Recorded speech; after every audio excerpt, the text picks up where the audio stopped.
મુખ્યમંત્રીના હસ્તે ગુજરાતની પ્રથમ એલિવેટેડ શાક માર્કેટનું લોકાર્પણ મુખ્યમંત્રી ભૂપેન્દ્ર પટેલના હસ્તે સુરતમાં એપીએમસી દ્વારા તૈયાર કરવામાં આવેલી રાજ્યની સૌથી મોટી અને અત્યાધુનિક એલિવેટેડ શાક માર્કેટનું લોકાર્પણ કરવામાં આવ્યું છે।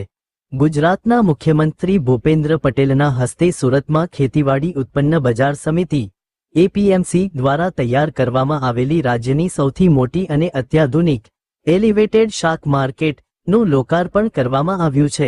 જમીનની અછત અને આધુનિકીકરણની જરૂરિયાતને ધ્યાનમાં રાખીને આ માર્કેટને સામાન્ય બજારોથી વિપરીત પ્રથમ માળ પર તૈયાર કરીને ગુજરાતમાં એક નવો ઇતિહાસ રચવામાં આવ્યો છે।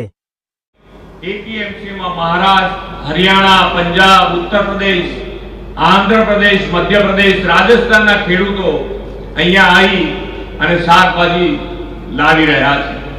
खरीददार, लारी वाला, दुकानदारों, व्यापारियों सहित 12 થી 15,000 लोगों अवर जवर रही। आज आ मार्केट यार्ड की आवक की दृष्टिए पाछला 2 वर्ष थी आ मार्केट यार्ड गुजरात में प्रथम नंबरे आवे।